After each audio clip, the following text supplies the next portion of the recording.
Mic check, mic check. Let me hear you. Mic check 1 2 1 2. Here, let me-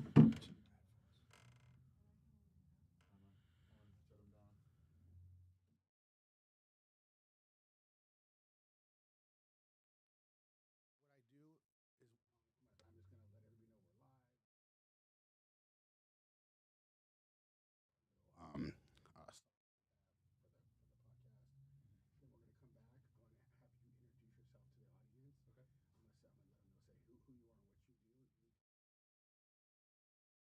however long, because people get nervous.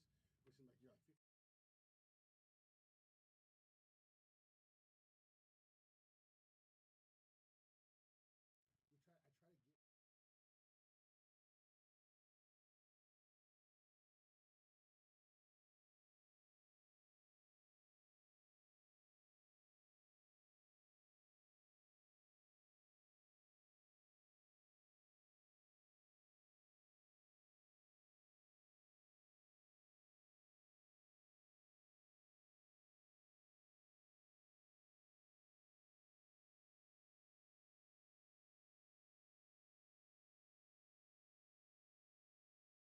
And that all of them, whenever that camera's gonna get you talking no matter what, looking like it has a perfect view on you. Okay. So you don't gotta worry about the cameras unless we go, hey, or something. Yeah, yeah, yeah.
I mean, depends what you consider good, right?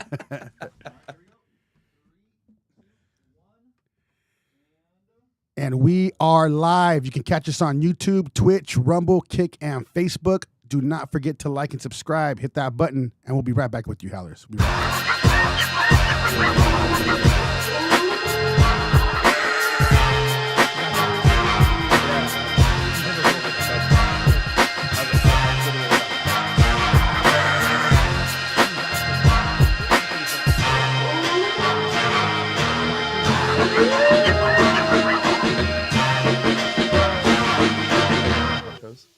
Howls over Baaz. I'm Jacob Casas.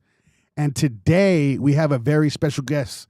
And I'm going to have you, David, introduce yourself to our audience. Tell them a little bit about who you are and what you do. Yeah, what's good, everybody? My name's David C. Hernandez. I'm an action actor, a fight coordinator, a trainer out here in Hollywood, a dad, a business owner.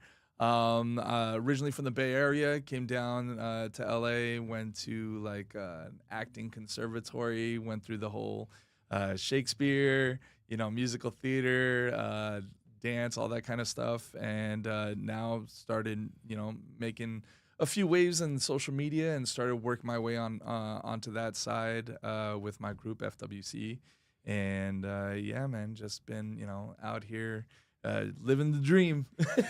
And a funny thing is, we've never met. Well, I'll give it a second. So we never met before prior, but we ran into each other at Comic-Con. Mm.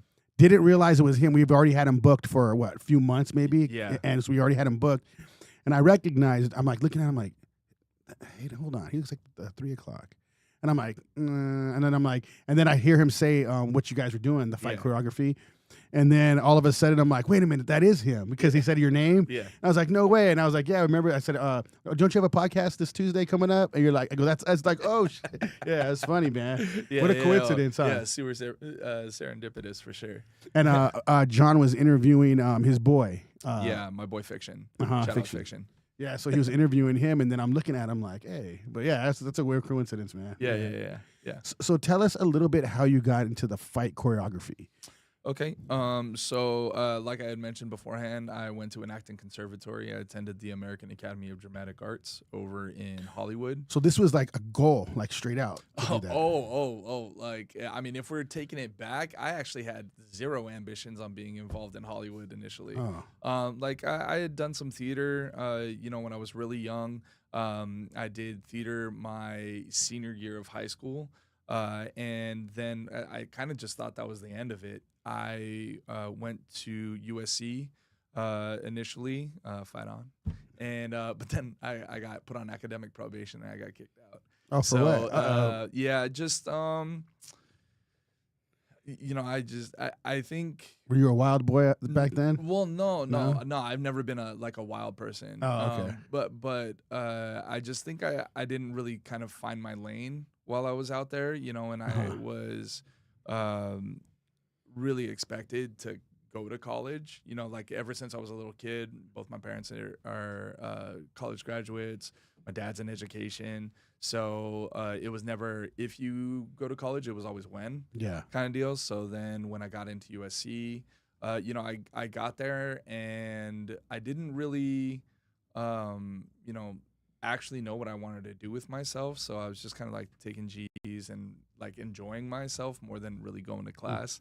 And then after I got put on academic probation, I think I failed out of several of the classes and then withdrew from other ones. So then it plummeted my GPA, right? And I guess you can't have two semesters in a row where you're getting on under 2.0 or I don't remember what the requirements are. All I remember is that I got a letter and then I had to go home. Damn. Right? So yeah, that was a difficult time for me. But then while I was at home, my best friend Lonnie, shout out Lonnie, went to the New York Film Academy for their producer director program. And he was like, dude, you got to come down to LA. I want you to be the lead in my final film. And we'll just spend a day going through it. And we shot for 36 hours or whatever it was. And I was like, oh, this feels natural to me. This feels like something that's been missing. And so my initial intention was actually to go to the New York Film Academy acting program. But my mom, she's like, hey, if you're going to keep going to school, you should probably get something that has an accreditation, get a degree, all that kind of stuff. So the American Academy of Dramatic Arts is the oldest school in the, for theater in America. Their original campus is over in New York, but they had one over here in Hollywood. So I auditioned, got in. Like I said, I went through that 2-year conservatory. And then as part of that curriculum, I had to do stage combat.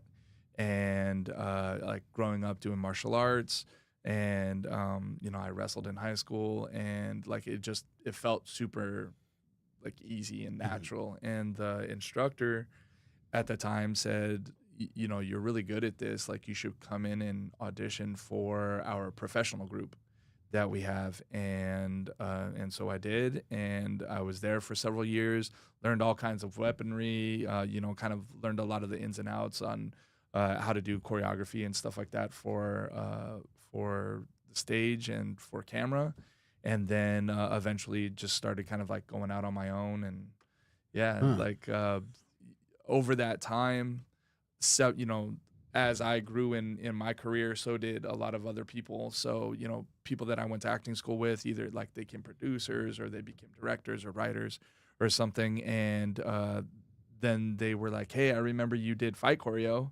Like, I have this project that requires some fighting, some sword fighting, some martial arts stuff, whatever. And then they would just pick me up that way. And so that's how I kind of like was able to sustain, some of my career going on. And then doing regular acting stuff in between. Well, I don't know, I guess like sporadically. And so like commercial stuff, working on, movies and things like that where I'm the actor, like no action is happening, where I'm like playing a dad and I'm like cooking or whatever. Okay, yeah. So yeah, like everything's been just like full spectrum in that sense. And, been able to team up with a few like really dope people, and like we just kind of like all play off each other, and then the stunt community is like really accommodating and helping each other out, like it's a big brotherhood kind of deal. So that's dope. So what kind of martial arts did you do beforehand? So growing up, my first introduction to martial arts was through my tío, who's Black Sash and Praying Mantis Kung Fu. Oh. And so that, and I'm also half Filipino. Okay. So I had a lot of influence given through like Filipino martial arts. Uh-huh. So that would be like Kali, Arnis, Eskrima. And so those were like the beginnings of it. And then when I got to high school and then into college, I kind of dabbled into some other stuff, like some Taekwondo, kickboxing, boxing. And then when I graduated from the academy, it's more, I guess, what people know it now as is HEMA, which it stands for Historical European Martial Arts. Okay. So I actually used to teach foil fencing. Oh. So like Olympic style foil fencing. Really? Yeah. So like I have a big like background in utilizing weaponry, like bladed weapons and stuff. So that's awesome. Saber, rapier, small sword, cutlass, using other things like pole arms and spears and like dual like double weapons too. So like sword and dagger, sword and shield, that kind of stuff. Oh, that's dope, dude. That's dope. So how far did you go for the Praying Mantis Kung Fu? That's like a interesting one. So like I've never actually like gotten a belt or anything like that in that stuff. It was just like I learned some forms. And then like kind of did a lot of like my own, work at home. Okay. Like some old school like kung fu style where like my tío was like, go find like a tree sapling and like wrap it in rope and then go beat it up, for like hand conditioning kind of stuff or whatever. That's old school, man. When the Van Damme movies and all that came out, because I boxed and I did kung fu sansu though. Oh, okay. Yeah, my brother is a second degree black belt in kung fu sansu because I was boxing while he was doing kung fu. Oh, got it. So and then you saw it. We would always hit trees and do things. Try to that's like beat. You know what I mean? Like the Van Damme stuff. Yeah, exactly. Everybody deserves a montage. Training montage. And then when I got into MMA, a lot of the guys were kicking like the tires, the Dutch kickboxers though. Because the guy I trained with, his kickboxing style was Dutch style kickboxing. Oh yeah. Obviously Muay Thai was mixed in it, but his whole style. 1-2 hit, low kick. Yeah, exactly. Yeah. Well, that's exactly what it is. Yeah. And so then, but they would kick tires and all that. And my old trainer was like, dude, they made us do all that stuff. We don't need to do any of that. He's all just train. Like we don't need to do that stuff. I was like, as kids, we were always like thinking we got to hit the tree, we got to do all this stuff, But like your body adapts to what it is that you're doing. So that like who was I talking to? But something came up recently where we were talking about like body hardening and stuff like that. Like if you just fight. Like and train, then your body like picks up all of those places where you're supposed to, Yeah. do well. I remember when I first joined MMA, my legs were always black and blue. Oh yeah. And after a while, they didn't even turn any color. Yeah. They just took those hits. You know what I mean? Took those kicks. Yeah, exactly. Like, those leg kicks. just another Tuesday. Since you're a fighter, any fighter that comes in here, we always tell them. So because you went into kickboxing, so you did well. You know what? You always kind of had in Taekwondo, they didn't really kick on the above the knee, On the shin. Knee, They didn't kick there really. Nobody. Yeah. I mean, to be fair, when I was doing Taekwondo, again, it wasn't too much like sparring stuff. Okay. It was mostly stylistically for me, like on trying to pick up like pictures, the forms and all that. Yeah. I'm terrible at it, by the way. But it was an attempt to do all that. And then the same thing with the kickboxing. It's me understanding movement. Okay. You know, right. like I spar. Yeah. But it wasn't like, all right, you know, we're training for a smoker, like next month or whatever.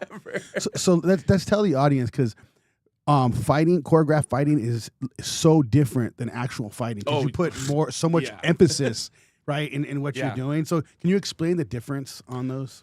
Yeah. So you know, if we're looking at defending yourself versus sport fighting versus choreography, like, because there's like another iteration of all of that, right? Like there's in the Filipino martial arts, what you're doing in defending yourself is like you're immobilizing the other person and then getting away. You know what I mean? It's not like the movies where you're sitting there like trying to like, you know, work your way out, you know, do like 80 moves on them or whatever, and then you know, it's a life or death like violent situation. Protect yourself and then find your way out. Sports then are agreed upon combat, right? So now there's a skill set to it. It's like, okay, like it's a mutual combat, right? Like we're rules. Both there's a rule set, right? No one's actually trying to like incapacitate the other person in the same way. I mean, even in like a life or death situation. Yeah. I mean, well, you know, when you're doing jits or you're doing MMA, you are practicing like killing people or whatever on the regular. But like the intention is not to do harm in that sense. It's to unless you're Mike Tyson, you know. Right. Just bite their ear out. Right. Yeah. It's you know, in both of those. In one sense, you have an assailant. In the other one, you have an opponent. Right? Because like now this is a person where like trying to, and then now there's a science to it, right? Because like there's point systems, and you know, ideally, again, you just want to incapacitate the other person, or you want to overwhelm the other person so that like you're victorious. You know, and then in fight choreography, we're trying to make it look cool and be pretty, right? And depending on the theme will also depend on what kind of like grittiness we get, because you get stuff like John Wick, which is like, you know, like it's grounded for the most part. Like it became you know, a little bit more fantastic as the series went along. But for the most part, you're dealing with stuff that's very kind of like gritty and grounded. And then you get Hong Kong, you know, flying around on wires, like super, like, you know, knocking daggers out of the air and stuff like that with your hand. So in that sense, more than anything, what we're doing is we're trying to serve the story, right? When these characters come together, the only answer now is violence. In whatever sense that makes, right? So then now what we're doing is we're taking each person's background and figuring how is it that they clash, right? And you know, like some of the best choreography is where it's two separate styles trying to come together, right? So I have some movies I wanted to see. What is your top 3 movies of choreography where you're like, I love that. That's my, like, these are your top 3. You know, like that has a singular fight, or like as an overall film. I'm like, go overall film first. Okay. Or even show. like series? I'm gonna be honest. Like there aren't too many shows that have choreography as kind of like a focus or whatever. Because it's just kind of like. Well, there's one show I got in mind that I love, and I want to know your thoughts on it. Okay. Warrior. Yeah, I was just about to say that. Yeah. Hey, shout out to Johnny and everybody over there. Like, those are the homies. Bro, that is so. Like, me and my brother, because my brother's a martial artist too, you know, we're just obsessed with that show. Yeah. Warrior is the version of like when I was watching Ninja Turtles and stuff as a kid, where I would jump off like the couch. You know what I mean? Like, after I watch episodes of Warrior, I'm like, dang. Yes, I know. I love it. And it to me, it's the most real. I know it's not realistic, but it's the most realistic. It's super grounded. Yes, the way it is. I'm like, dude, this is just insane. The way I love what they're doing with that show. Yeah. You know them then? You know that? Oh, that is awesome. Yeah, a lot of those guys, EMC Monkeys and all of those cats out there. Yeah. So Warrior obviously is one of them. For just like whole film that has just like beautiful like fighting, Hero is like super top tier. The Raid, it like every Which one's the Raid? Gotta look this one up. Yeah. Keep going. I want to could look that one up. We're gonna try and pick a third one.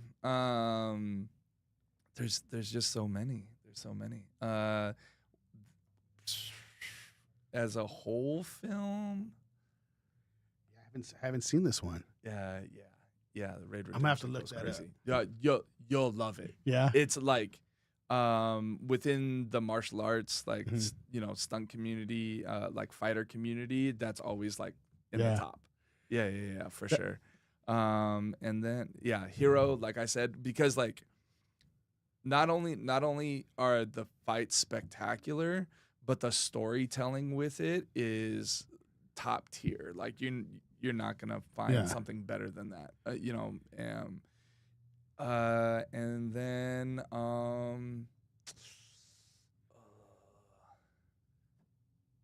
I mean, John Wick has John Wick is crazy fights. Yeah.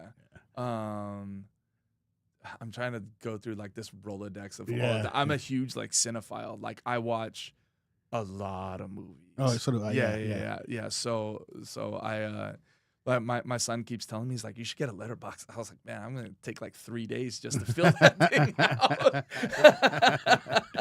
That's crazy. You know what I mean? How old's your son? He's 17. Oh, he's 17. Okay. Yeah. But like he's an actor too. And he is. Yeah. And we have now gone into our relationship where like we're making suggestions to each other for stuff, because like we get to talk about it on a different level now. Yeah. Right now that he's older and he's like interested in like color theory and like sound, like there's just like this new spectrum of things that we can relate to now because he's old enough to understand, like storylines, character development, things like that. Like it has more weight to it now when we talk, versus just like, oh, I liked when you did X, Y, Z or whatever. Have you ever worked on like a superhero character, like for choreography?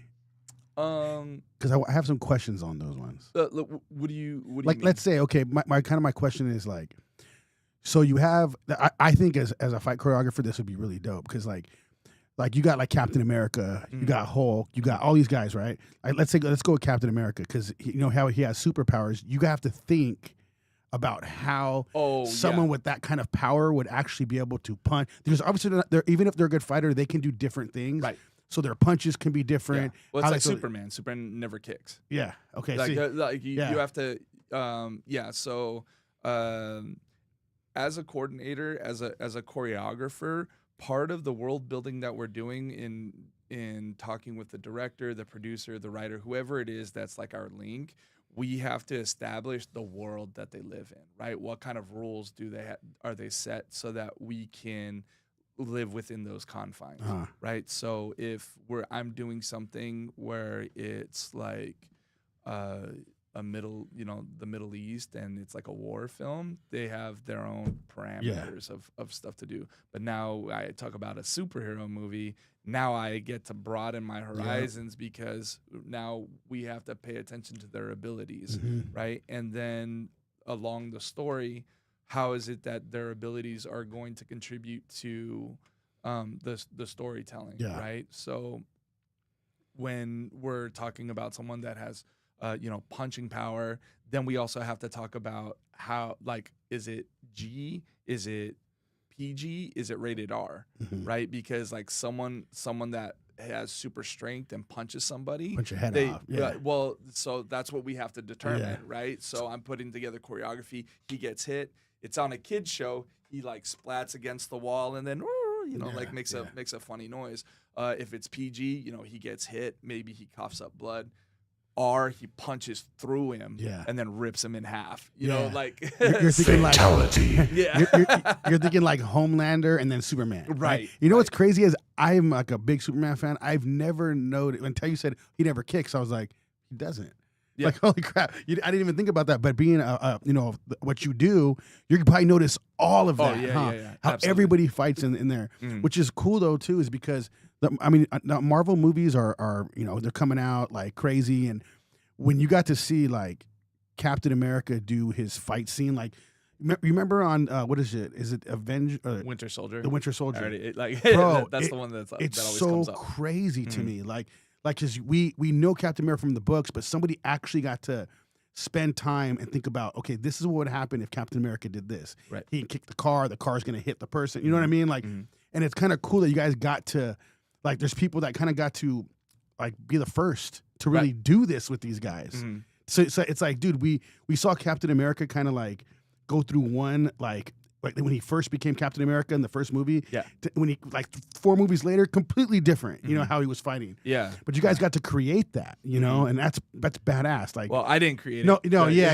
But like, let's get that straight. but like the fight choreographers, like, that's something, I bet you, like, when something falls in your lap like that, you're like, dude, this is going to be fun. Yeah, right? absolutely. Yeah, I definitely salivate at the opportunities to create new systems. Like that's always a big question for me whenever I talk to the director or the storytellers. I say, all right, who is this person? What's their background? How good are they at what they do? And how good are they in comparison to the person that they're fighting? Right? Because you could have Captain America against 20 flunkies, or you have Captain America against Winter Soldier. Like they're very, very different, ends of the spectrum. And again, the fight itself is its own little story arc, right? So kind of like going back to what we were talking about, the differences between, self-defense, sport, and then choreography. Choreography is exactly that. It's a dance, right? And the person is no longer your opponent; they're your partner, and they're your scene partner. And it just so happens to be violent, right? So now every story has a beginning, a middle, and an end. So I have to figure out what's the impetus of this story. What happens to them? Like, does one of them get injured? Does the other one have some kind of like mental break? Does it, do they injure somebody else accidentally? Like there's a number of things that can happen now within that violent portion. And then I have to figure out a resolve. Right. Okay. So when we're putting all of that together, you get just like a piece of music or like any other story, you get this climax and then resolve and fall off, and then that has to lead into the next story. Okay. Right? Because the fight itself is not isolated. It's about these characters, and it moves on to the next scene, and then that's how you figure out, what's going to happen to them later on. Right. I love this because I never really put so much thought into this till right now. Like I kind of want like to get like a little idea. So you get a script, right? So here's the script. Do they just have, because they know they're going to go to someone like fire choreographer, right? So ideally, hopefully, yeah. Yeah. Okay. So like when they give you the script, is it like just like fight scene and then you got to come up with the whole scene? How does that usually work? So it really depends on the writer, right? Like some people are very action oriented, but then other people are more story driven, and so they just kind of like they get in a scuffle and so and so ends out on top. Okay. or whatever, you know. So it does vary considerably in writing styles. But the first thing that I have to do is I have to read the whole thing, right? Mark out where all of the action sequences are taking place, and then figure out who the players are in each of those, and then start to figure out my story arc. And again, I'm usually doing that in tandem with the director or the writer, and then after that, build like the place on where it's supposed to happen. You know, like on the day, it changes sometimes, but for the most part, you usually, all right, we're in a kitchen, or we're, you know, at a bar, or, you know what I mean, like we have an interior setting, so I can kind of figure out how, you know, things are going to play out initially, and then that determines my movement, right? This is their entrance. This is the other person's entrance. They're going to meet over here. This is where they squabble. Then it breaks out in this way. Who else is around here that I have to worry about? You know, how much damage is being done to the environment? How much damage are they doing to each other? Right? Like, again, these are all questions that I have to ask myself. Is there dialogue in between? Right? Like, do they exchange some punches? There's a brief, like, you know, they separate, like one of them gets hit unintentionally. Oh, now he's bleeding, and then they have some lines, and then they go back at it. So, you know, do they, you know, does it escalate? Does it diffuse? Does it move to another room? Right? Do they start pulling clocks and stuff like that off the wall?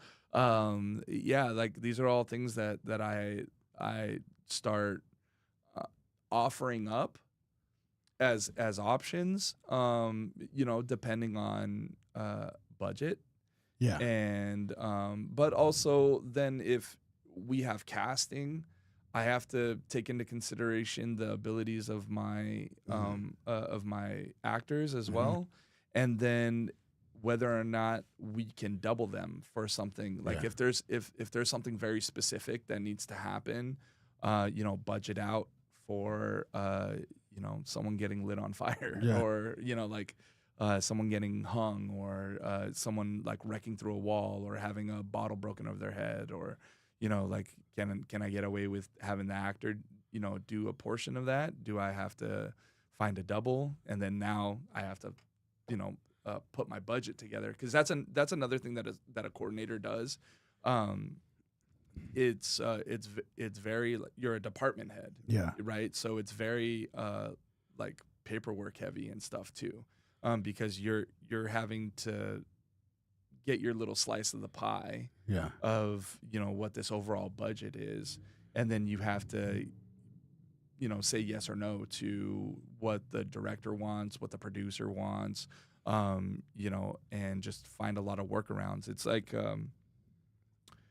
it's just real time problem solving. Yeah. You know, it sounds real cool though, because like you get to pick settings and all that. Like you're a big part of the movie, even if it's just one fight scene or something. You still get to like put that whole thing together. Yeah, that's pretty exciting, dude. Yeah, and you know, also depending on the amount of collaboration that the director or producer is willing to give you, because like I've done choreography, and then they're like, yeah, we can't afford you day of. Oh, and like, yeah, so I'm like, all right, well, I mean, I don't know if I want to put my name on this now, because you guys, you know, won't have like a safety person there. But I've also been a second unit director, you know, where the director was just like, yeah, man, I trust you, like it's your show. So that's dope. Go for it. Yeah. So what have you worked on? Like maybe some of your favorite projects? Let's see. So most recently, I'm like the action arm of a production house called Lunar Door. Okay. We shot a film, an upcoming film called The Wolf and the Lamb. We got to shoot that for 3 weeks up over in Montana, over at Yellowstone Film Ranch. Okay. Which was a lot of fun. The Wolf and the Lamb. Yeah, Wolf and the Lamb. Exactly. Hey, this was meant to be, man. Absolutely. So we got to. It's a Western horror film. Okay. Yeah, so that's cool. that's really exciting because it's all my friends. You know, okay. we spent 3 weeks just like broing out, and then like I mean, it's not all guys. It wasn't an all guy shoot, but I'm just there with my friends, Yeah. doing what we love best, collaborating, let's see. I've also I've worked on like some pretty big projects. I was on The Rookie, series opener for episode 7. Okay. I did some not background stunts, but like some utility stunts for Ant-Man and the Wasp: Quantumania. Dope. I worked on like some older shows too, like stuff for the History Channel. I was on Deadliest Warrior. Okay. Yeah, a lot of That's dope. that show has like the craziest cult following. Actually, I've been at like a networking event, and a guy, he's like, "Hey, are you David Hernandez?" And I'm like, "Yeah." Like I don't know this guy. Yeah. He's like, "You're the pirate expert on Deadliest Warrior." And I was like, "Oh yeah, I'm gonna have to go look at that you're again. Man. correct." Yeah. Like I've had people be like, "Bro, that's me and my best friend's favorite show. Like, let me send a selfie real quick. Take a selfie and send it to him. He's gonna freak out." Dude, that was the best. I would be obsessed with watching it. I had just. It was a good show. And who are you? You said in it. You're the pirate. So yeah, I'm I remember one of the pirate experts. I remember that, dude. I remember that one. I'm telling you, I used to watch them all the time. yeah. Like literally, I mean, who doesn't want to see that? Yeah. Like as a dude, like as a that's guy. why it was on Spike TV. Exactly. You know what I mean? Like you're sitting like, there, and it's how are you not gonna want to see that? Yeah. So I was one of the pirate experts for Pirates versus Knights on that episode. So like I cut a pig carcass in half. I use a boarding axe against a helmet. Okay. Like I was there when we like blew up some granados. That was a fun. That sounds like a fun thing, dude. That was fun. That's like I feel like that'd be any dude's dream. If I was a stunt coordinator, for sure, I'd want to be involved in Deadliest Warrior, dude. That'd have been so badass. Yeah, it for like a brief moment, it felt like it was kind of like a rite of passage for some people. It was just like, oh yeah, like you work on Deadliest Warrior. Yeah, that thing's dope. Well, also like some people were like, yeah. I couldn't hide my face because they put my name up there. Yeah. And everything, so. What did you do for Ant-Man and the Wasp? Like I said, just some utility stuff. Oh, okay, like, okay. So one of the days I was a mocap character. So they dressed me up as I don't remember the name of the character, but I'm wearing a gray suit that has like all the like black and white dots and stuff like that. Okay. All over it. So I'm there doing like some light fighting stuff, some running, and then they're using me to track the digital character. Okay. And then one of the other days, I was just dressed up like in a I don't even remember what they were called, but another like background character, just like doing fights and like running around. But that's like a really good thing on your resume, huh? Like being part of like Marvel, Disney, like that's huge. Yeah, for sure. Is that like was that your first one with Marvel or Disney? Because once you're kind of in, you're kind of in, huh? After that, well, or no? How does that work?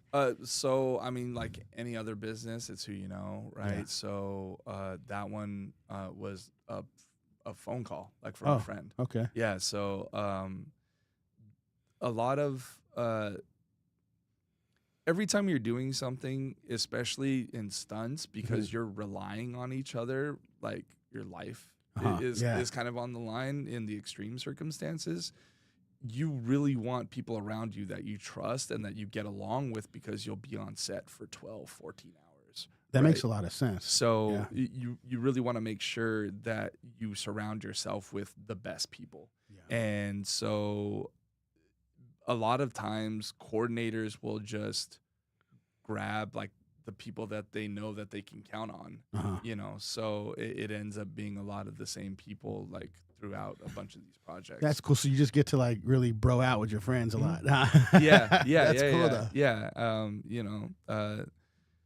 For most projects though, like even on things where I wasn't where I wasn't a fight person, like I'm there as an actor, but you know, I know one of the other actors, or I know the sound guy because we've worked on something else before, or I know the makeup person because you know, like we've all been on the same thing for the past 3 days or whatever. Like you start developing like a team. Like when I put together my first short film, all I did was pick from people that I had already previously worked with, like sound guy from this project, makeup artist from this project. Gian was my boy. Gian's one of the actors. You know, and it's because like we're homies, and like I know he's a good actor, and we were doing, and like that particular project. Long story on that one. We could save that for another day. But you know, we both needed kind of the same thing too. And it was like, all right, well, like let's just put it all together and then we have fun while we're on set. And it makes the day go by faster. You get higher quality. The performances are a lot more they have a lot more weight to it because there's a comfort level that you have with the you know, other people. Like, you know, you've watched movies where like you see people and you're like, damn, they have no chemistry. You know, like, and it doesn't even have to be like romantic. It could be platonic, but you know, you're like, I don't believe they're friends. You know, and it just makes for an easier day. And movie making, filmmaking, all that stuff isn't linear either. So you also want people that are able to adjust accordingly, with ease. Right. So like, oh, hey, you know, could you stay 30 minutes, or like, oh, like we need to, you know, move this whole thing like 3/4 to the left and like counterclockwise by 15 degrees. Like, you guys cool with, oh yeah. Like, you know, you just, so much of it is not, I don't want to say improv because it's not improv. It's just adjusting. You know what I mean? And again, like you find the best people that you can make those adjustments with, you know. It makes, I'm just tripping because I'm thinking about, because being a martial artist too and all that, I'm thinking about everything you're saying and how you say it's like a dance, right? And I love that. It is a dance. And you said earlier that you liked doing taekwondo, and check that out because of the forms. Right. All this makes sense why you're in this, because you liked forms, and that's really what that is too, right? When you do the form, like, you know, when you go up next bout, whatever the case is, you have your forms. So that's kind of cool. You've always just gravitated towards this, it sounds like. Yeah. You know, when I was a kid, it was like, I enjoyed when we did like the school plays. You know, like I've always been a storyteller at heart. Like that's been a big thing for me, because like I like sharing emotion with people. Like I think that's the most honest form of connection. And when you can tell a story and make people laugh, and I realized pretty early on too that film and television spoke to me, right? And I was like, oh, like that's cool that there's a medium that allows you to feel emotion like that. And then later on, I learned the technical side of it, and being like, oh, like they're looking in this place for a specific reason. They're these colors. They're wearing, you know, a wardrobe for this reason. Like all that other stuff. Rather than ruining it and like taking away the magic, actually made me want to go further into it, because I was like, oh, there's like a formula to this almost. You know what I mean? That's what as talking to you, that's what I've been feeling. Like, like you don't think about it, you know, when you're watching a movie, but it makes all the sense in the world from what you're saying. Like, the partner, like that's your dance partner. 100%. So you got to be like on point with how your movement is, what you're doing, everything. And I just love that. It just sounds really cool. I usually find that the best people to teach fight choreography are people with dance backgrounds. And it not martial artists. Which might be surprising for a lot of people. And it's because the dancer has mastery over their tool, right? Like what we do is a visual medium, right? And so what we're doing is we're creating pictures. So if I have a dance partner that understands their body, where their body is in space, where their body is in relation to their partner, timing, and can memorize choreography, like that's all I need. Yeah. You know what I mean? Like then I'm looking for a tone of the movement. Like, is it vicious? Is it light? Is it airy? You know, because now, like, kind of circling back to some of the stuff that we were talking about with superheroes. All those superheroes fight different, right? So each character that you're gonna have has a different motivation on how they move about, right? So you have Spider-Man versus Black Widow versus Aquaman, or you know, like. Each one of those people has a unique movement to them based on their body, based on their ability, and then also based on their relationship to the other people as well. So yeah, it's and it kind of makes sense because you probably have to what is a martial artist? You probably they have to like relearn because it's different being a martial artist, learning the choreography. I think in a sense, just because they want to punch a certain way because they're used to that's how they say, oh, this is how it's supposed to be punched like this. They're like, yeah, but this is for the movie. It needs to be seen this way, right? Things like that. Yeah. So our job in that sense, beside the storytelling, is to also blur the line between what's fake and what's real, right? So what seems kind of counterintuitive a lot of the time is usually what's correct for the camera. So, you know, we're not actually trying to hit each other. We're not actually trying to, you know, smash each other's brains in and stuff. So what makes it look rough, we also have to take the camera into consideration as a third dance partner.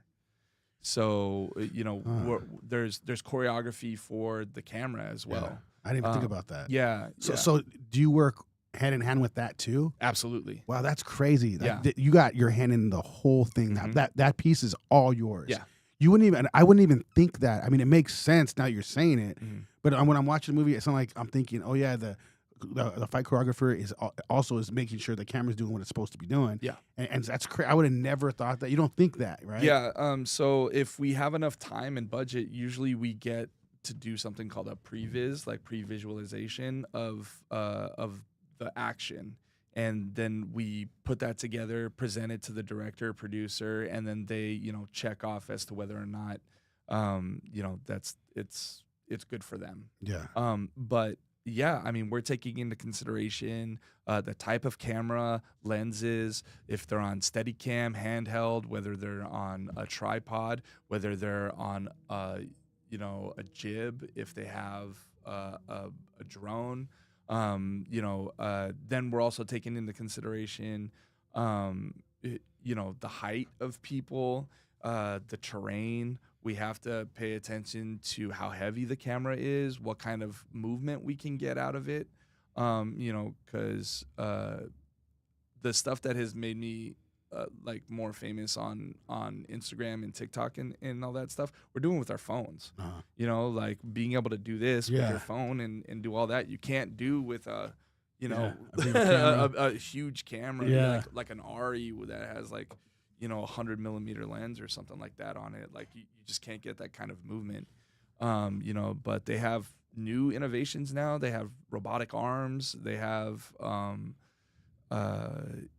you know, stuff that will shoot in 8K. So now you can shoot in 8K at 1,000 frames a second. So now that becomes a storytelling tool too, right? Like Sherlock Holmes, you know, they're going in and he's doing that fight, and you're seeing that like slow motion, like punching. I mean, that's a tool now, you know, like. They did it on Superman too. The teeth flew out of his mouth. Oh yeah. Shout out to Micah getting his teeth knocked out. That's your boy. Yeah. So they also have, well, I mean, like the ones that really did it, you know, kind of innovated it, were the guys over at 8711 for 300, right? Because they really kind of came up with ramping, like being able to utilize different speeds, different lens lengths simultaneously to create like a seamless cut for a bunch of that stuff. Yeah. So like if you look back at 300. They used a mechanism where they had several cameras running at different focal lengths through a prism, And so you could get the close, the medium, and the wide all at the same time for these action sequences. So then when the editor goes and puts it together, they create a little motion blur, but you have all of those things together. And then you can slow it down, speed it up, rip them, here, there, or whatever. Like it was kind of a game changer in that sense, or you look at The Matrix, right? When it came out in 99, like the Wachowskis had all of these new innovations that didn't exist before. Like they came up with bullet time. Yeah. They came up with like some of the, that whole thing where like he's dodging the bullet. Like they came up with that tech back then. Oh, yeah. Okay. And that was done with like 2 motion cameras and a bunch of still cameras. Wow. So and they came up with like all of the computer mechanisms and stuff. And that changed the world on that. Yeah, that 100%. That was something that just was like, because I'm older, so I seen that in the movies. Yeah, I did like, too. Yeah, I saw it twice in the theater. Yeah. Bro. That movie is probably the movie I've seen the most, like out of any other movie. And the reason why was because when I went to USC, my roommate, or not my roommate at the time, but the guy down the hall had a copy of it that didn't work in his DVD player, but it worked in my DVD-ROM. And he was just like, whatever. He's like, keep it. Like I bought it for like $5 or something like that at like a Hollywood Video or something. And I was like, okay. So I had it, and every day at school, I would put that in while I'm doing my homework, while I'm for the young kids, DVD-ROM also used to have like an interactive portion, and so you could run a mode on it called White Rabbit, and whenever the White Rabbit would show up on the screen, you could click it with your mouse, and then behind the scenes like vignette. What the heck? I didn't know about this. Yeah, a BTS vignette would pop up, and then it would show them like this behind the scenes on how they created some of those scenes. Yeah. So one of those That's scenes dope. was like the rooftop bullet time thing. I loved their choreography, man. It was Wu Ping's it was just so goat. awesome. Yeah. Yeah. So have you, because you were talking about Deadliest Catch. Deadliest Warrior. I mean, sorry, Deadliest Warrior. No fish for me. Yeah. No, I was thinking, do you know Bat in the Sun? Oh yeah. Yeah, Aaron and all those guys. Dude, yeah. have you ever like worked with them? I have not. I have not, but I'm friends with like a lot of those guys. Yeah. What do you think about the choreography Alfred. on those? Oh, they're solid. I love it. Yeah. I love that. I mean, it's peak nerd, right? Like, bro, I love it. Not only, see, like I've been watching them for years. Yeah, man. so have I. Like years. Yeah. I mean, I'm super excited for the feature to come out. Again, you can see how they come up with their story. Each of those characters has their own thing, and it's really We're good though. They don't see that. Oh, okay. Yeah. No, we're good. Technical difficulties, guys. Sorry about that. We got some. We got some people in the comment. Real quick. Oh, okay, yeah. So Eric Burnt. Oh, thanks for watching, man. He's always in the chat. Oh, okay. What's fire up, Eric? emojis. Appreciate you, man. Yeah. Give him a burn. And then we got another Eric Burnt. Those are dope. Okay, probably something about we were talking about. Oh, earlier. yeah. So these are fantastic films as well. So Tony Jaa was like hot for a minute. So he did The Protector. Okay. And then obviously like Jackie Chan movies. Like one of my favorite movies ever is Legend of Drunken Master. But I had already said Hero, so I didn't want to bring up like another, like Hong Kong Kung Fu thing. I might be a little biased. Just saying. And then we got Sam West says Jackie Chan movies. Mm-hmm. What do you think about Jackie Chan movies? Yeah, no, well, yeah. Jackie Chan's the GOAT. I actually got to meet him. Oh yeah. Yeah. So we actually did a promo for the latest Karate Kid movie. And so got to meet him, Ralph Macchio, and Henry the lead. Yeah. That's so dope. Everybody that was around was like children. Like everybody's just like elated. Like, oh, like so nice to meet you, whatever. Yeah. But I like, he changed the game as well. Definitely, yeah. Like, not to tell his story, but like he found his path, like he found his lane, and then just like ran with it. And you know, he's spawned, you know, now several generations of action actors. You know, and his willingness to put his body on the line for the storytelling and for the entertainment, you know what I mean? Like it says a lot. I mean, I won't do that, but you know, there are people out there that will. You seen that video where he was with his daughter? Oh yeah, and he's just crying. And his daughter was looking at it like just like, you did all that, you know, and then he did. Oh, that was a good video. Yeah, man. yeah. Oh man, tearjerker. Yeah. No, I'm not trying to cry on this, man. What are you doing? Yeah. But because the thing is, you really are putting your body on the line, man. yeah. Well, I mean, so I actually worked at a live action like stunt show for like a 6-month stint. A little bit after COVID, I was actually working at Universal Studios Hollywood. Okay. And I was in a show called the Special Effects Show. They had it running for like 6 months. And while I was in orientation, one of the owners, he's like, yeah, you know, everybody kind of comes in here and they complain a little bit. You're going to have some bumps, some bruises, some aches and pains. But guess what? He says, I learned this. I learned this from you know, little Asian stuntman years ago, and he said, "No hurt, no need stuntman." Yeah. So, yeah, yeah. Have you gotten hurt, injured pretty bad? I've definitely had like my fair share of bumps and bruises. I've had a couple of like wild close calls, like oh dang, you know, where it could have gone real bad. Sure one. Sure but one with we were doing something for the History Channel, and I don't know how it happened, but I remember us being in like this clash. There were like 2 groups of us, and I have a spear and a shield, and we're doing stuff, and a spear just like starts going like straight towards my face. And I mean, I don't know how I did it, but I managed to knock it up with my shield. And I was like, I could have got stabbed in the face right now. Dang. I mean, they're blunted, but still, like you still get hurt bad. Oh yeah, real bad.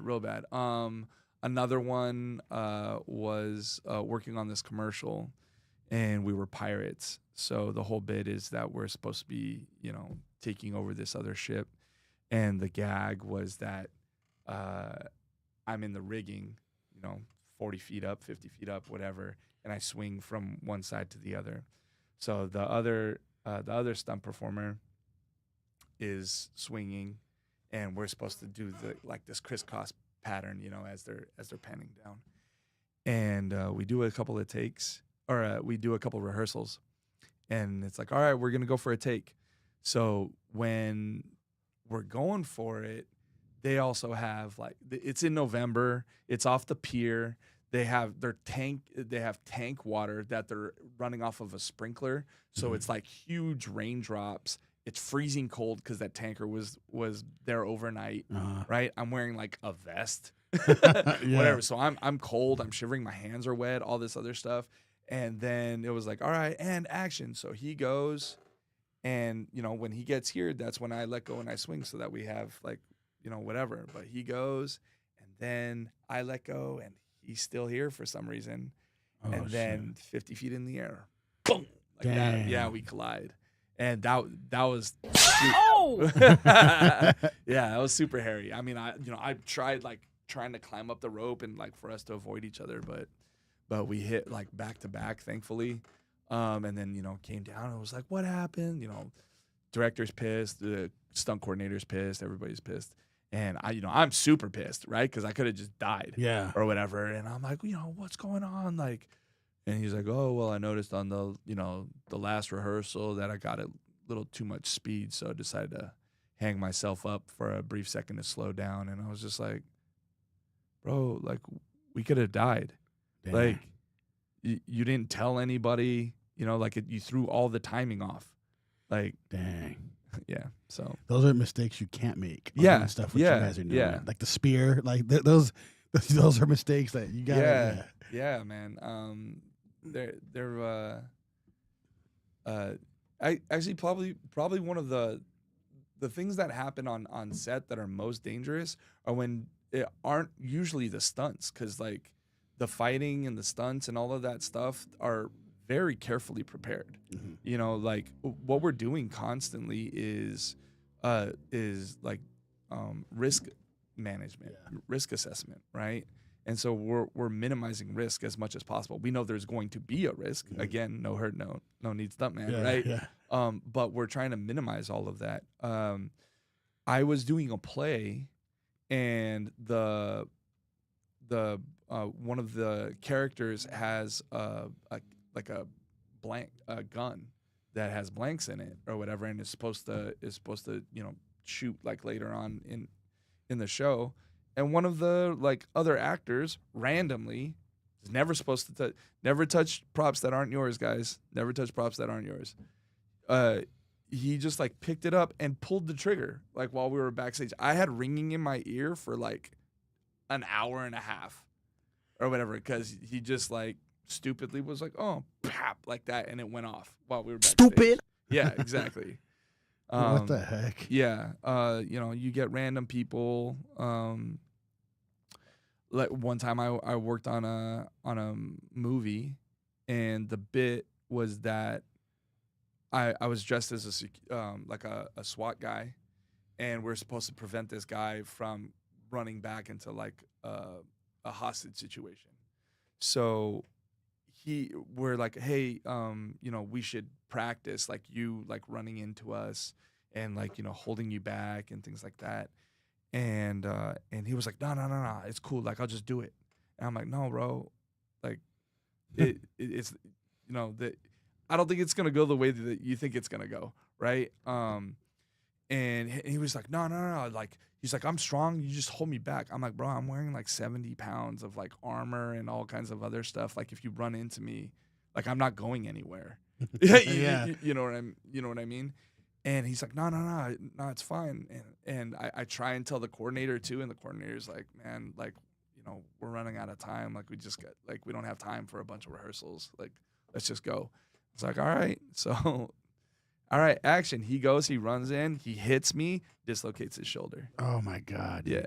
Maybe they should just listen to the expert on this. You know what I mean? Like, come on. That's crazy. Yeah. So we had to take time, he had to like go to the local hospital real quick, put it back in, came back, and he's like, yeah, we should rehearse.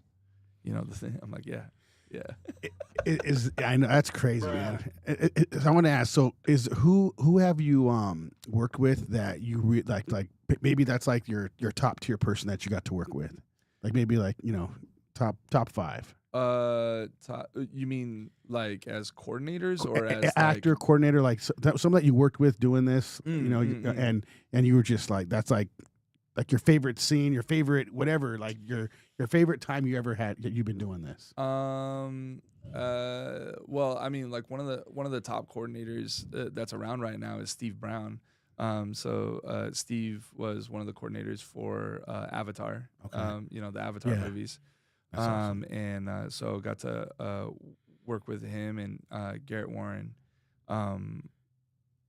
for Our Flag Means Death on HBO. Okay. So like that was really cool. I mean, just like because like they're both legendary in our world. So like getting to hang out with them, meet them, and work with them. Let's see.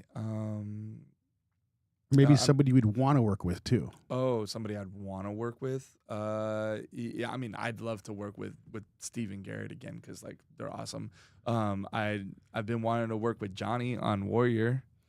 Oh yeah. But get in Warrior. Yeah, man. yeah. Hey, take me there to the set too. Yeah. They're out over in South Africa. Yeah. I mean, it's not. I think that show isn't coming back. But really? Yeah, but I wish they would because it needs to get resolved. Like there's a lot of stuff on that. That's what I was wondering. Like because it took so long for the second season too to come out.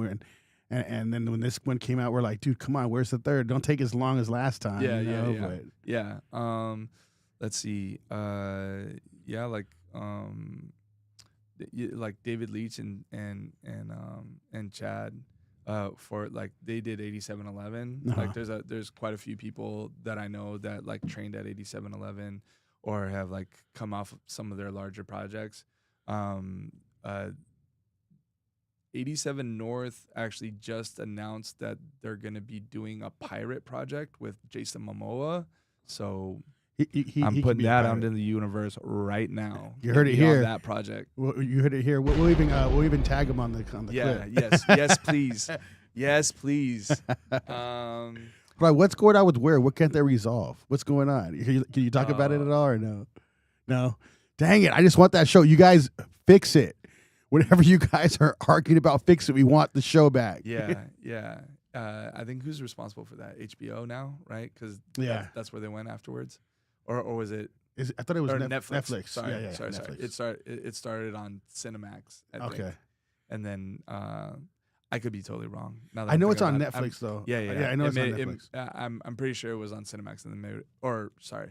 Is it matter. Showtime? What's weird now is now that all of like those cable things are gone, I'm starting to forget like the origins of some shows because they've made their way to Hulu, Netflix, Amazon, all of that stuff, and I'm like, where did I see this at first? There are a lot of IPs that I think could either get resurrected or be redone, like now that like some of these large companies have their IP now, and then like what would you want to see redone?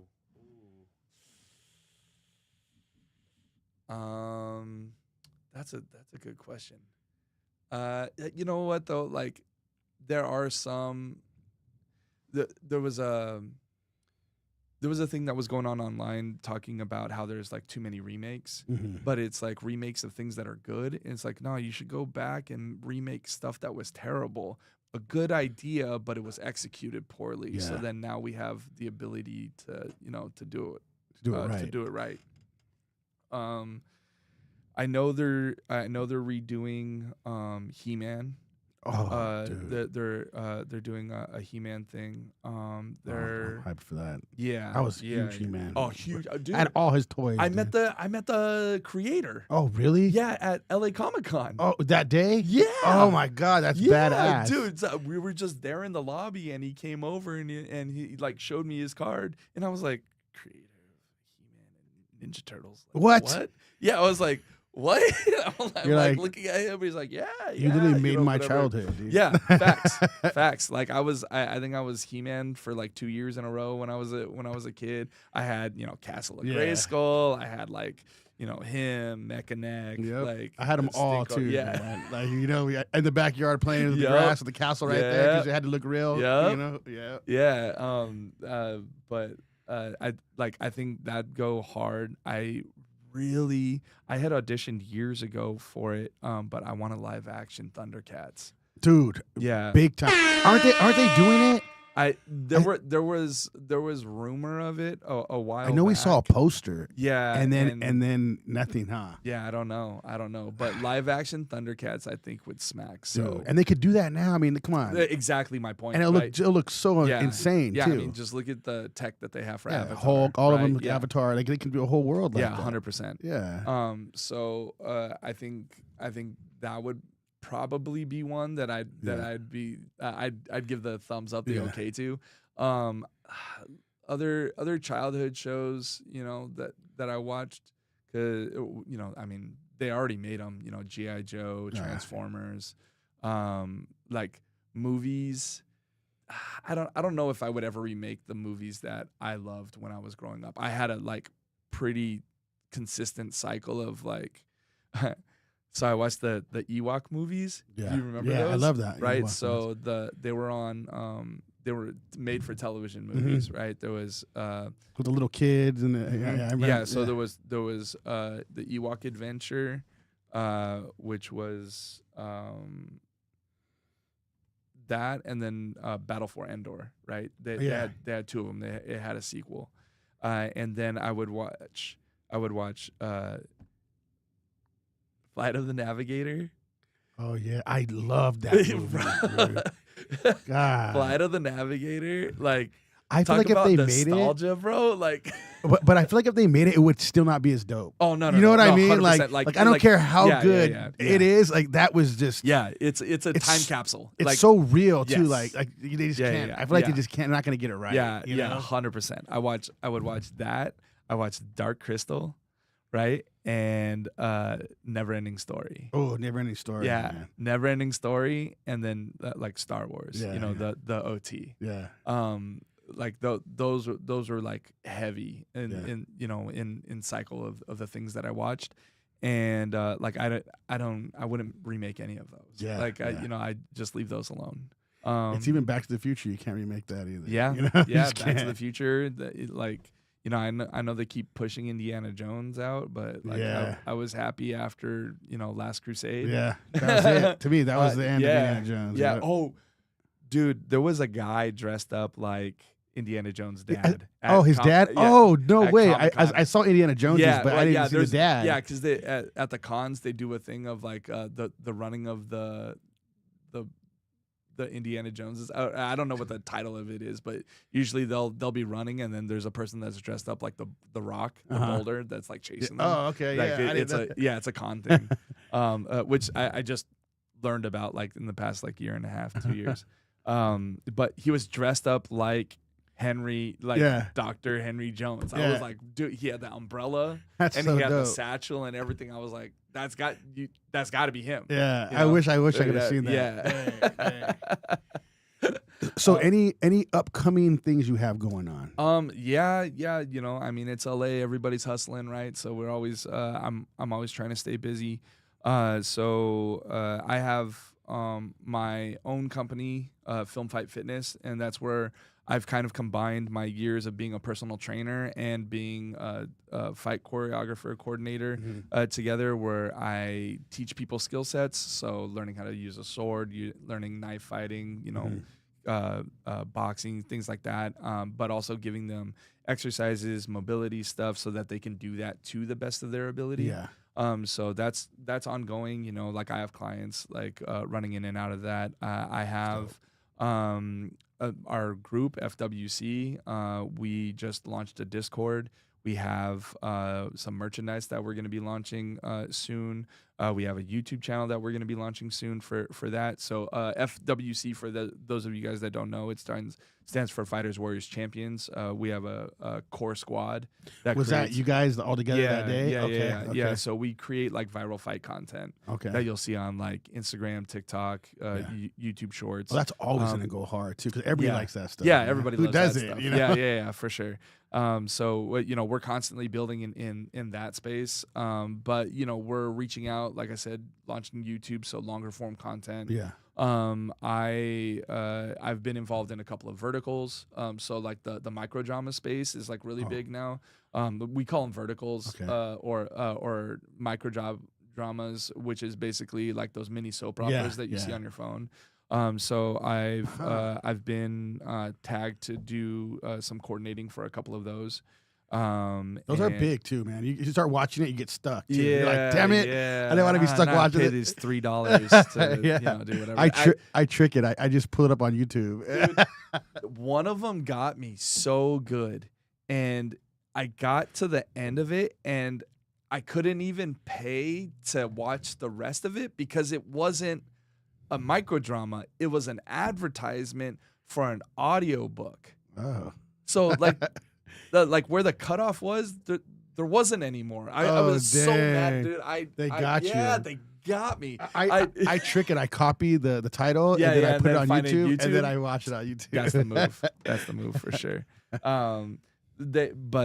Like the production value is increasing on those projects, but you know, right now it's the machine and they're just like churning them all out or whatever. So like I'm looking forward to when they reach the kind of quality that you know you would expect from like regular television or film. But it, you know, the demand has to be there for that, and you know, because if it don't make dollars, it don't make sense, right? They'll So, figure it a way to get it in there. Yeah, yeah. Because it catches you quick. Yeah. It does. It catches Yeah. you. Those are coming up. A couple of shorts that we had shot last year. Those will be released at some point. Like they're in post, so they're being colored and having a soundtrack put to them. I have a couple of like my own IPs that I'm trying to produce. A couple of things in development. I have I have a clothing brand that this is me. Okay. California built. Like that. Yeah. So trying to get things off with that. I have and then I'm developing a podcast too. Okay. So yeah, man, a lot of irons in the fire. Yeah. So that podcast it's called F Factors. I can give details later, but yeah, just constantly trying to stay busy. I have like 2 other projects that I got brought on to just to kind of do utility stunt stuff. And then yeah, man, just being a dad, going to the movies and Yeah. The best part, huh? Yeah, facts. Being a dad, dude. Yeah, dude. No greater job. I'm like, and I knew pretty early on that I wanted to be a dad, and so getting to be one and watch my son grow is like, like nothing. And it's so dope because he jumped into your field, so you guys get to hang out and mess around, and that's yeah. cool. I mean, his start was pretty funny because he got involved like unintentionally. Like, his mother and I were so. Let me back up. She was a makeup artist, and we went to go visit her at a headshot session, and while we were there, the manager of the girl that was getting her headshots done saw her son, and she's like, "Hey, your kid is pretty cute. He's he's personable, and he listens. Like he's got a lot of personality. Like I want to represent him." Like, nah, like she's like, no, I'll take care of everything. I'll find him an agent. I'll find he needs to work or whatever. And I was like, all right, like if you're gonna do all the heavy lifting, yeah, no problem.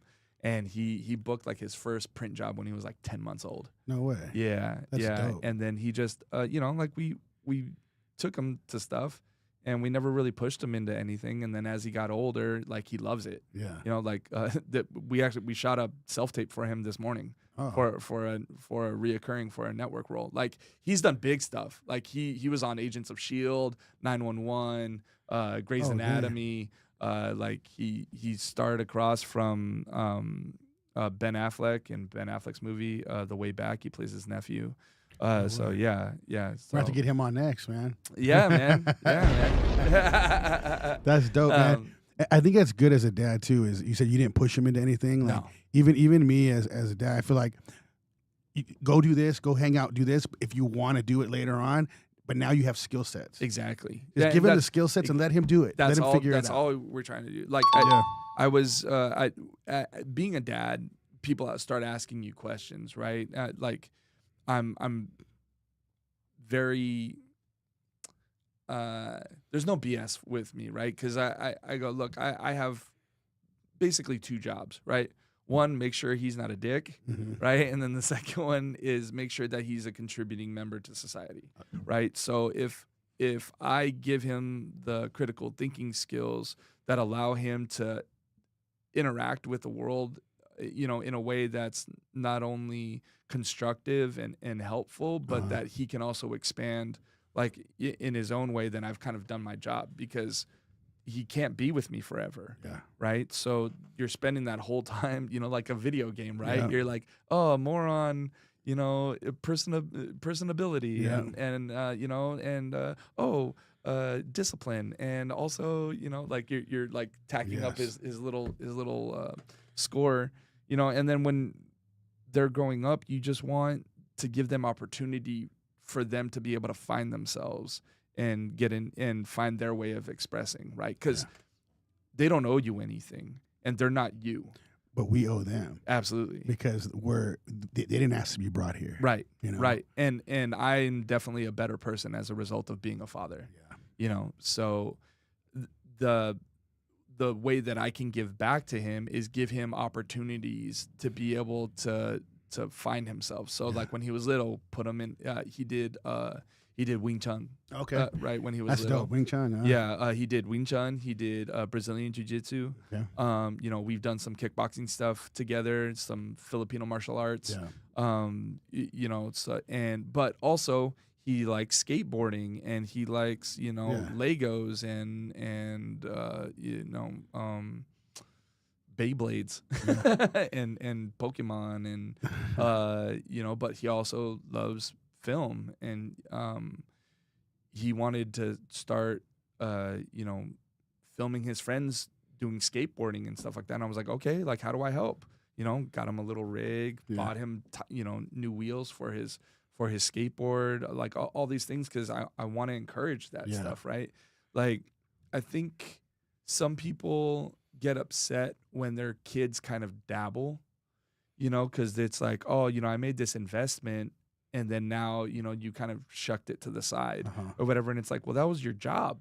That's what you're supposed to do. You're supposed to, if they show interest in something, you know, like just part the ropes, you know, and see if they can get into it fully.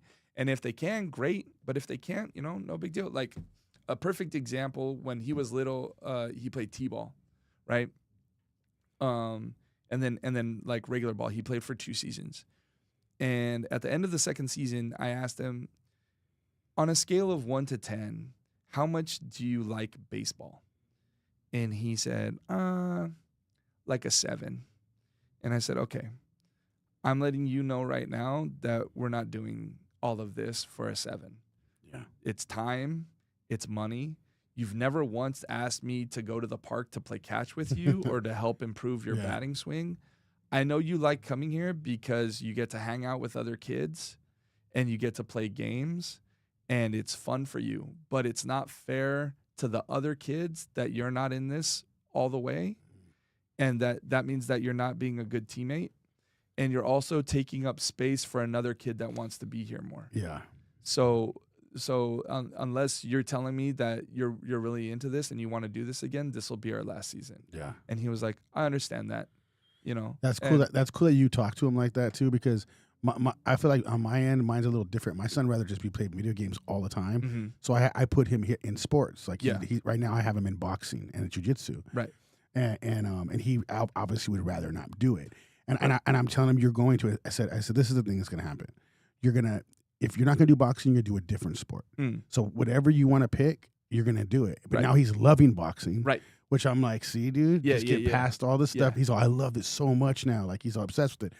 But my thing is you're not going to sit at home and play video games all day. It's not going to happen. No. You know, you have to be doing stuff, dude. Yeah. My philosophy in life is stillness is death. Mm-hmm. So, you know, life happens in motion. And yeah, put that on a shirt. Yeah. I've been telling it to my clients and stuff like that for years because they're always like, I like that you're always just like out there doing stuff. And I said, yeah, because stillness is death. Like that's literally. Yeah. Right. So when you're out there and you're trying stuff and you're always moving, that doesn't happen at home. You're in a bubble. Yeah. Right. You're not creating the skill sets of being interpersonal because the reality of the world that we live in is that you need people. No one's going to go through any of it alone, right? At least not the most successful people. Yeah. Right. And so you need to be able to interact. And it's a lost skill set for a lot of the younger generation these days. Big time. You know, and so I told the same thing to my son. Like, if you're gonna get out of high school what you're gonna put in, you know, like, so the first year he kind of struggled like in transition because, you know, coming out of COVID, all that kind of stuff, right? But then the next year I was like, dude, you gotta do something. So he wrestled, discipline, teamwork, right? Yeah. And then after that, he went out for football. Same kind of thing. And then he loved it, you know? And I was like, that you wouldn't have had those opportunities, you know, if you just stayed at home. Yeah. You know, you gotta say yes to life a lot of the time. And my thing is, I always tell him, I go, I'm not your friend. I'm friendly with you, but I'm not your friend. I'm your dad, right? So my job is to guide you and give you things that I know are gonna just prepare you for the future, right? And when I'm talking to him and he can't, he's like, oh, I don't want to do this. Oh, like when I get bumped up against that stuff, I always say to him, that everything that I do for you comes from love, right? Do you think that I have anything but your best interest in mind when I'm suggesting that you do something? Or I'm telling you to do something, right? I like to be talking about. I do the same thing. Keep going though. Keep going. I like this. So, and have I steered you wrong so far? So understand that when I'm telling you to go out there and I'm telling you to do X, Y, Z, it's out of love and out of understanding that I'm trying to prepare you for the future. Yeah. And that the world that you're gonna face is something that you've never seen before, you've never heard of. Right. So I'm trying to soften that blow because so many people, what's the saying? The worst thing to happen to you is the worst thing to happen to you. Right. And if the worst thing to happen to you is you spill your latte on yourself in the morning, if you get a flat tire, you're gonna crash out, you won't be able to handle it. You just don't have the mental fortitude to be able to emotionally regulate it. So if you're out there taking on willful challenges, it's to temper you for when life actually comes to hit you and you just adjust. And we know as men, life is going to hit you. Oh, yeah. They don't know that yet. No.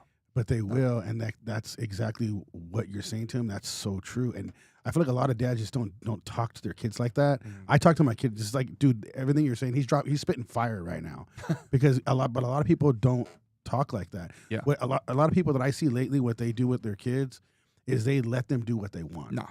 And the thing is being a dad is a job. Facts. A job. You have to do things you don't want to do. Even punish them. You love them to death.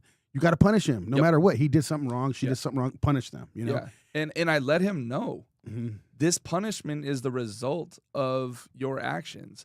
Oh, I didn't mean it. That's not whether you meant it to is neither here nor there. It's the fact that you didn't think it through, and now these are the results, and so you have to face consequences, right?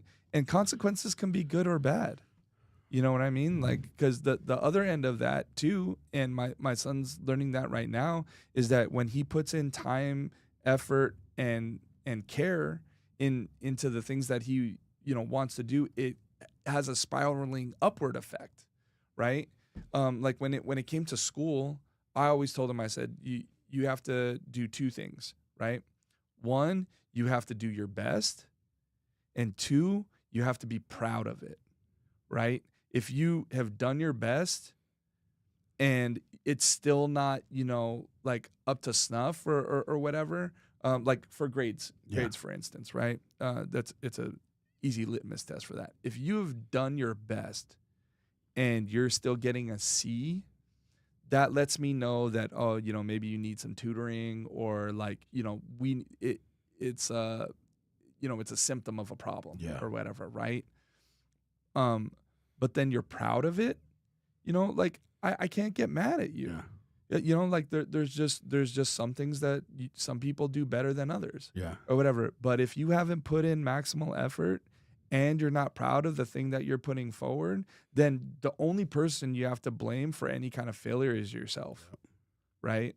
So if you're going forward with those two things in mind as you attack life, then the happiness threshold is a lot lower, right? Because you can like walk around with your head high and your shoulders back because you're like, nah, I did it. Yeah, okay. I got a C or whatever, but that's my C. I earned that C. Like that, I busted my ass. I didn't know what I was doing beforehand, and I worked it up to, a passing grade. Yeah. or whatever. I'm not failing now. You know, like I might not be number one, but I know where I fall in the hierarchy, you know, and I think a lot of soft parenting these days does a disservice for kids because the world does work in hierarchies and failures, and there's a system that it naturally just leads itself to. You know, not everybody can be number one. Not everybody is gonna, take home a championship. Like when he was playing baseball, going back to it, it was the end of the season, and people were asking, "Oh, like, hey, you're gonna come over and to the ceremony and stuff?" And I was like, "For what?" They're like, "Oh, the kids, they get a trophy." And I was like, "For what?" They went like 1-8 or whatever, right? And they're like, "Oh, like he gets a trophy for the year." And I was like, "He's got his memories.